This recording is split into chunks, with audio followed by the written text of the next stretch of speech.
Tonight on NewsWatch, Boy Scout backlash. The first churches start cutting ties over the Scouts' controversial new gay policy. Plus, when the government starts asking what you're praying about, you know you've got a problem. We take you deeper into the IRS Tea Party scandal. And Bible boom. See the amazing public school Bible club that hundreds of students are attending. All this and more tonight on NewsWatch. The Boy Scout exodus has begun. Good evening. I'm Mark Martin. And I'm Wendy Griffith. The first churches are beginning to opt out over the Boy Scouts' new policy on gay scouts. And plans for an alternative organization are now unfolding. Yeah, what's not clear, however, is just how many faith-based scout troops will actually leave. Heather Sells has the latest. Disenchanted Scout leaders and others in the faith community will meet next month to form a new organization for boys. The alternative to Scouting operates under this website right now, but could have any name. Organizers say the program will be Christ-centered, non-denominational, and provide a safe haven for those who want to leave the Scouts. We know that thousands of churches around the country are considering this right now as we speak. Because churches sponsor 70% of Scout units, they are considered key to its future. But so far, it's not clear just how many will leave. The largest faith-based sponsor, the Church of Jesus Christ of Latter-day Saints, says it will stay. Another large sponsor, the Catholic Church, is reserving judgment for now. But the Southern Baptist Convention is expected to recommend next month that its 47,000 churches pull out. In the meantime, they are beginning to slip away one by one. In Alabama, First Baptist pastor Greg Walker says Troop Number 2 will no longer meet at his church. To be a member or to be an organization or a ministry of the church, you have to align with what the Bible actually aligns with. Some Eagle Scouts like Bill Bright are also taking a stand, returning their badges in protest over the new policy. I don't see that fitting into the example that I knew and loved as a Boy Scout at all. Bright, like many others, believes the new policy will harm boys in generations to come. Heather Sells, CBN News. Thanks, Heather. Calls for Attorney General Eric Holder to resign are getting louder, and they're now coming from both Republicans and Democrats. Republicans on the House Judiciary Committee are raising questions of perjury. In a letter to Holder Wednesday, they challenged his testimony 2 weeks ago, where he insisted he knew nothing about the potential prosecution of the press for the disclosure of material. But days later, it became clear the Justice Department obtained the emails of Fox News reporter James Rosen. Meanwhile, prominent liberal legal scholar Jonathan Turley called for Holder to be fired in a USA Today column. Turley wrote that Holder supervised a comprehensive erosion of privacy rights, press freedom, and due process. The American Center for Law and Justice has filed a federal lawsuit on behalf of 25 Tea Party and conservative groups. It's against the Attorney General, Treasury Secretary, and the IRS. The lawsuit says the Obama administration violated the political rights of Americans when the IRS targeted conservative groups seeking tax-exempt status. Meanwhile, at least 2 congressional panels are planning more hearings next week on the IRS scandal. One House subcommittee is going to call the new acting IRS commissioner. Lawmakers want to know why the IRS was asking ordinary citizens everything from what they were reading to what they were praying about. Jennifer Wishon has the story from Washington. Adam Brandon says he knew something was going on when he started getting calls from groups seeking tax-exempt status, asking him if it's normal for the IRS to inquire about what books they're reading. What the vice president of FreedomWorks didn't know was the magnitude of the scandal. When a government decides to start targeting its own citizens for no other reason than their political affiliation, we all have a right to be very, very scared. Reading materials, names of donors, social media posts. That's the type of information the IRS wanted. Some groups were even asked to give information about their prayers. Specifically asked from the IRS to the Coalition for Life of Iowa, quote, please detail the content of the members of your organization's prayers. Would that be an appropriate question to a 501c3 applicant? the content of one's prayers. It pains me to say I can't speak to that one either, but that's an... You don't know whether or not that would be an appropriate question to ask an applicant? Speaking outside of this case, which I don't know anything about, it would surprise me that that question was asked. Asking about the contents of prayers is something Lois Lerner is familiar with. Before taking over the IRS's Exempt Organizations Division, Lerner led the Enforcement Office for the Federal Elections Commission.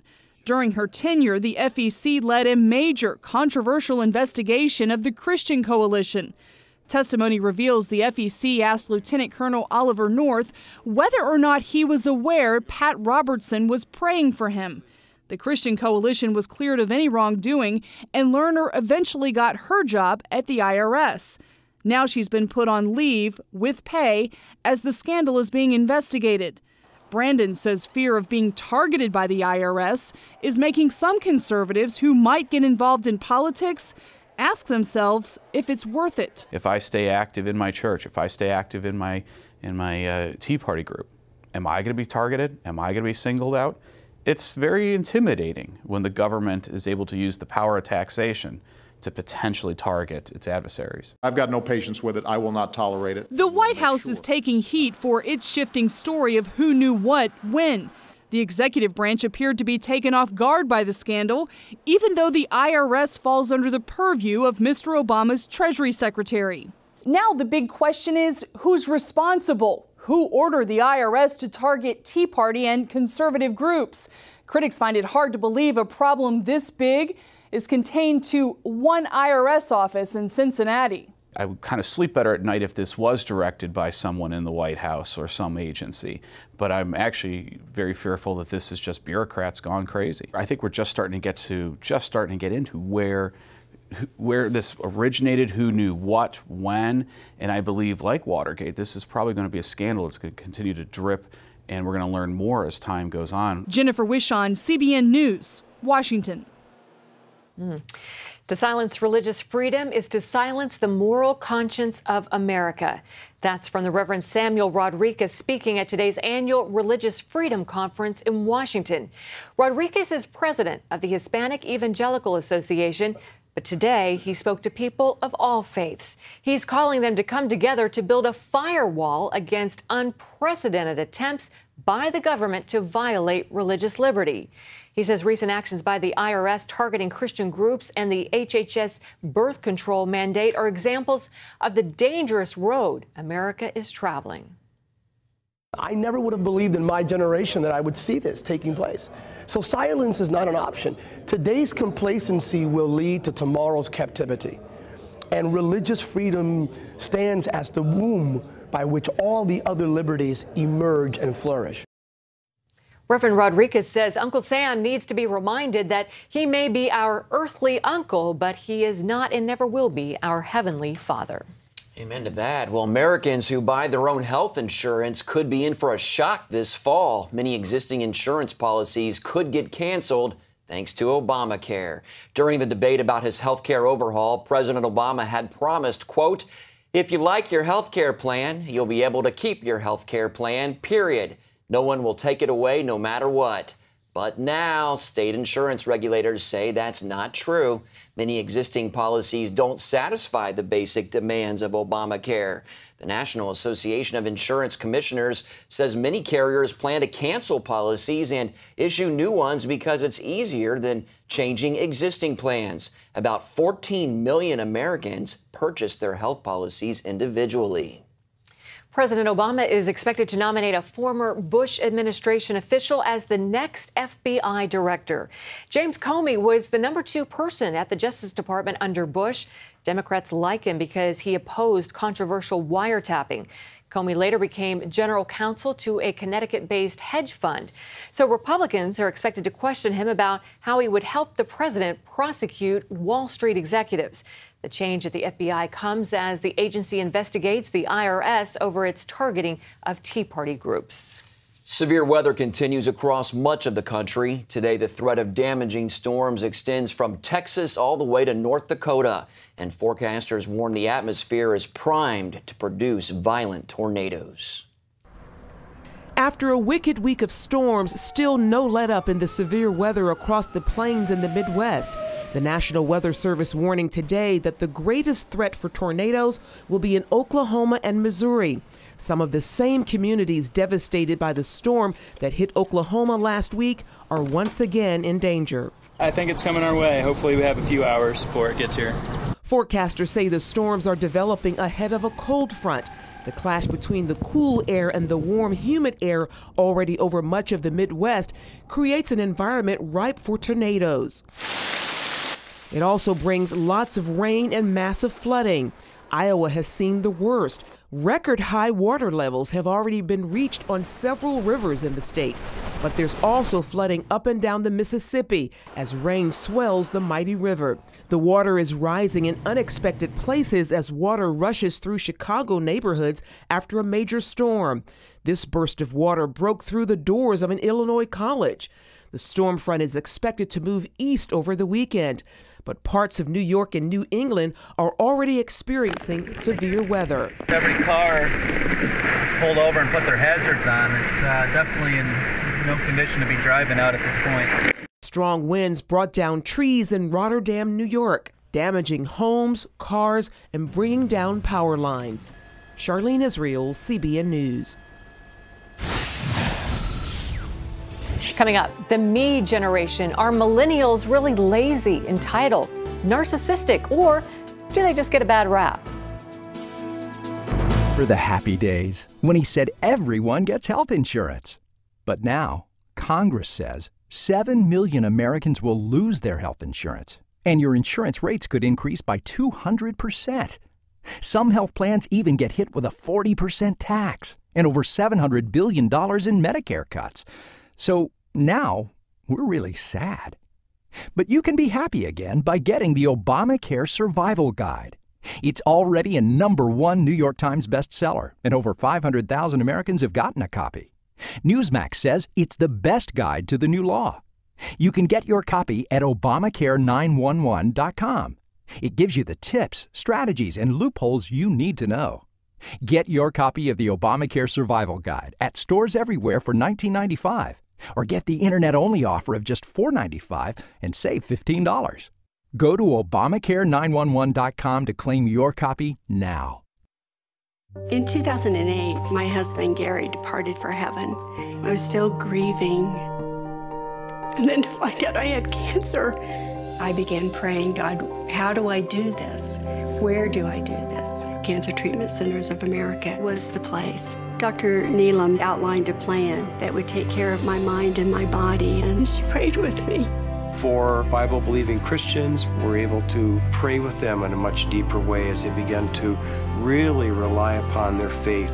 At Cancer Treatment Centers of America, we believe in the power of faith and prayer as indispensable allies in the fight against complex and advanced stage cancer. I'm back in Telluride on the mountain skiing. I feel strong and healthy. Advanced medicine and technology. And I am a survivor. The warm embrace of the spirit and the power of prayer. These are happy tears. Please go to cancercenter.com/faith. Appointments available now. Cancer Treatment Centers of America. Care that never quits. A recent article in Time magazine takes a sharp poke at the millennial generation. That's the generation born between the 1980s and early 2000s. The cover calls them the me generation and describes them as lazy, entitled, narcissists who still live with their parents. The article blasts young people who constantly post pictures of themselves on Instagram and share every detail of their lives on social media like Facebook and Twitter. Well, joining us now is Dr. Linda Mintle. She's a licensed family therapist and author of Raising Healthy Kids in a Healthy World. Linda, great to have you on the program. Good to be here. Now, Linda, the Time article says these kids are narcissistic. Does the research bear that out? Well, it's interesting. When they did the research, they found out that this particular generation was 3 times more narcissistic than previous generations. But there's also a study in NIH and the government that shows that when you factor all of these data and you put it in there, they really don't look that different than past generations. So then I looked at another study, and I looked at it again from a statistical analysis, and it does appear that this generation has a little bit more of the narcissistic kind of qualities and traits. It doesn't mean they're narcissists, but it means they're much more self-focused and self-centered. And if we think about our culture, this isn't a big leap for us to make, that maybe there's a lot more attention on the individual self. Well, you have kids in this demographic, I do. and we all know people of this age who are on Facebook a lot and Twitter, and of course we don't even want to talk about the celebrities; they're everywhere. But does this really make them narcissistic, or are they sort of just doing what everybody's doing? I think it's a little bit of both. I think, again, there is a little bit more focus on me, and what I can get. But also we're in such a culture where image is so important, and we are kind of obsessed with image. Yeah. So that celebrity culture, that image-based culture where it's all about how I look, what I do, telling people all these details, that is a shift from years ago. And even though you and I may not be part of that generation and we're doing some of those same social behaviors, we're not quite as sharing of all the details and expecting, and thinking that our opinions. I think that one of the interesting things that came out is the millennial generation thinks that their opinions are just as valued as experts. And so if it's their opinion, it's just as important as someone else. That's a difference, again, in past generations. Well, if this is true, that this generation really is very narcissistic, more so than other generations, how is that affecting the church? It really has had an impact. And one of the things that I've been reading about is that because this generation then thinks there are no rules, I make my own rules. That's part of that individualism that people feel. And because of that, I'm really not buying into organized religion. So I really don't have to do things the way that my predecessors have done them. The rules aren't really there. I can kind of make up the rules as I go, which changes a lot because the Bible doesn't change. So that becomes a little bit of a problem. Well, can the church adapt to these new trends? Well, one of the things that I've seen is that there's the churches that are growing with millennials have sort of captured this whole individualism and kind of self-centered thing where they're really talking about the personal relationship with Jesus Christ, which is wonderful. Right. But they've also kind of geared everything to God has a plan for your life. So again, it's more about you and less about the sort of altruism of being a servant, of giving to others, serving others. And maybe what churches need to do is sort of bring people in with that, God has a plan, but then really work on, the church really has to work on this generation for, you need to be serving just for the sake of serving and be humble in everything that you do. Amen. Well, the church needs to be smart, that's for sure. Linda, very fascinating interview. Thanks for being with us. Thanks. Coming up, it's a rare sight at a public school, a Bible club on campus. Find out more next. From CBN. Broken Eardrum is playing at the Civic tonight. And you'll just have to miss it. This is so incredibly unfair. A special story of love and sacrifice. Joy, Mom comes up with something. Christopher Quantum, you and I are going to discuss your attitude right this minute. Superbook. No. Join the Superbook DVD Club and get Superbook's newest episode, He is Risen. Plus 2 copies to share with others. All for your gift of $25. They have arrested Jesus, the Messiah. Do you not know that I have the power to crucify you? No! Please! You can't! They've taken him to Golgotha. We must hurry. Mary is about to lose her son. The worst thing any mother could face. I am not leaving her. Superbook. It's an amazing way to build a strong spiritual foundation in the children you love. Mary, who are you looking for? I've seen him! He is alive! Superbook. He is Risen. Available now. Your search results are your reputation, and negative results, true or not, are more likely to be clicked. Unfortunately, 74% of people say they won't do business with someone who has negative results. That endangers your livelihood. It's time you take control with Reputation.com. Reputation.com watches over you online, protecting everything you've worked hard for and improving your reputation by promoting the truth that you control. Call 1-800-794-0885 for your free reputation review. Call now. You have a son that you do not know. He's reaching for you. I want my family back. Go make some good memories together. Crash landed. Son, if we are going to survive this, you must realize that fear is not real. Danger is very real, but fear is a choice. Together, we will survive. After Earth, rated PG-13, tomorrow. Remember the happy days when he said everyone gets health insurance. But now, Congress says 7 million Americans will lose their health insurance. And your insurance rates could increase by 200%. Some health plans even get hit with a 40% tax and over $700 billion in Medicare cuts. So now we're really sad. But you can be happy again by getting the Obamacare Survival Guide. It's already a #1 New York Times bestseller, and over 500,000 Americans have gotten a copy.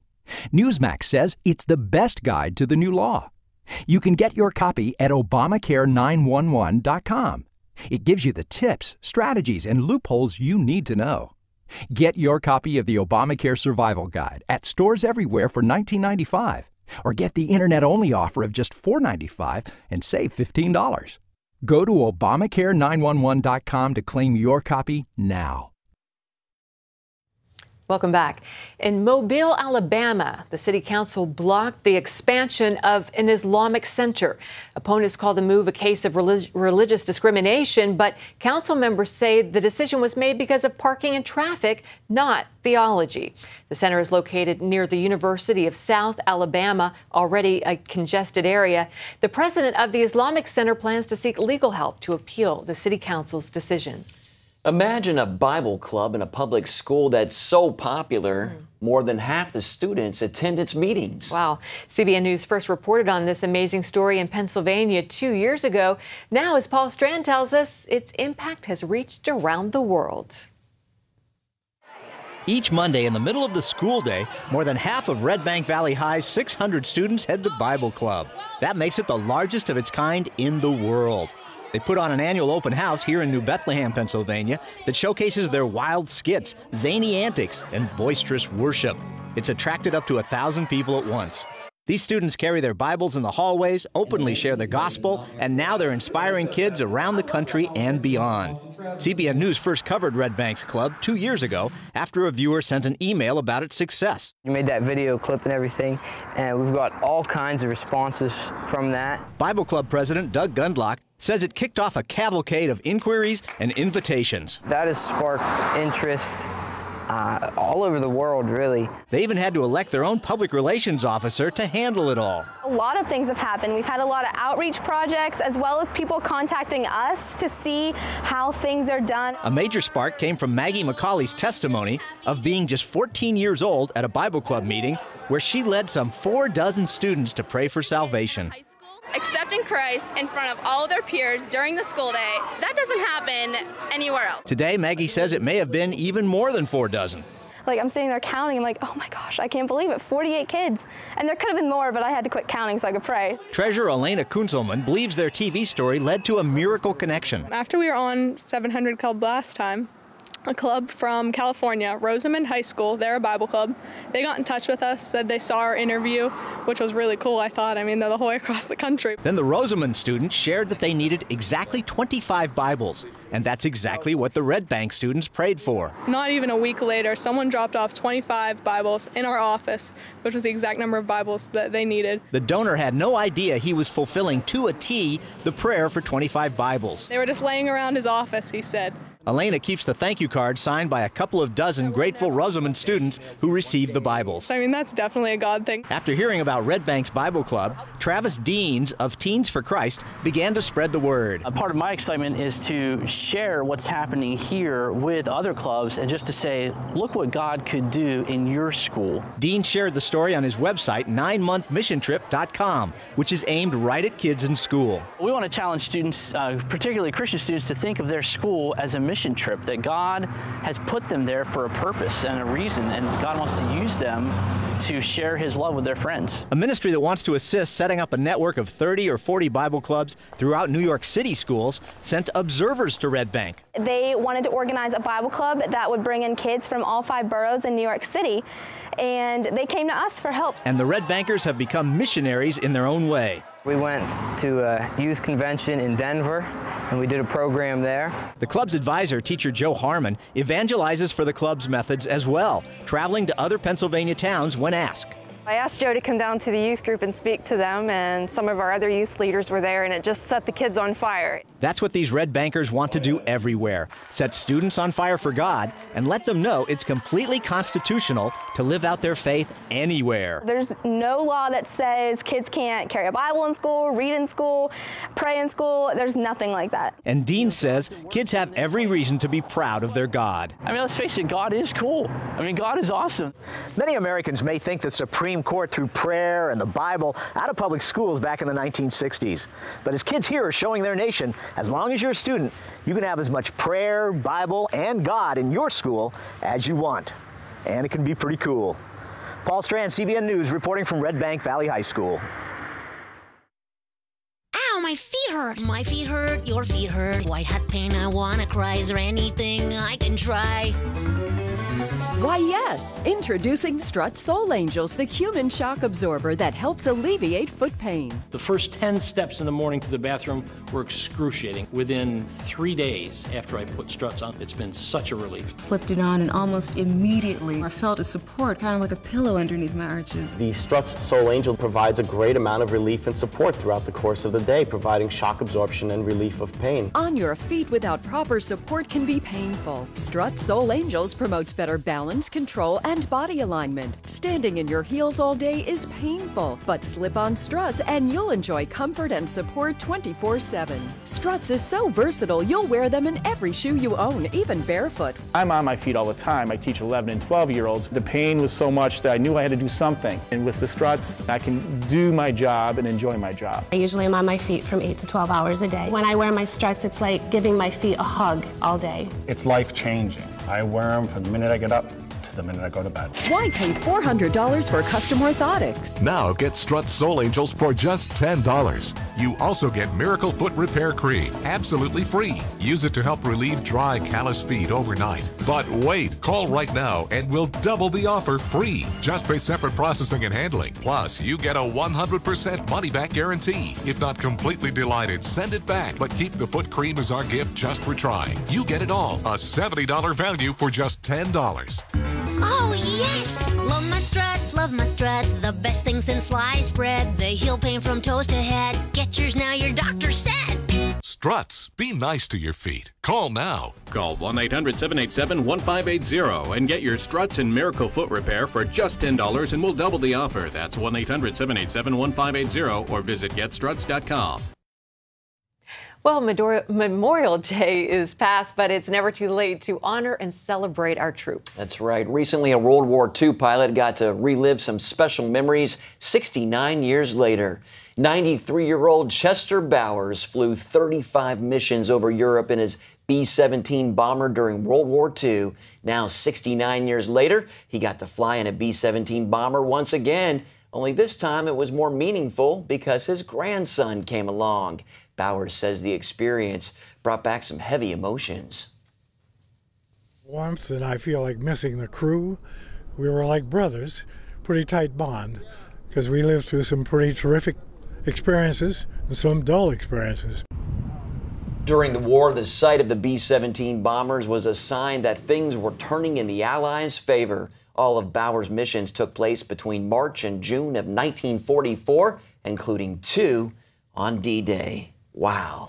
That's neat. He was able to share that with his grandson. That is so amazing. I mean, he's 93 and still able to fly, and that was such a great generation. We owe them so much. We salute sure do. you. That's right. And that's all for this edition of Newswatch. Bye-bye.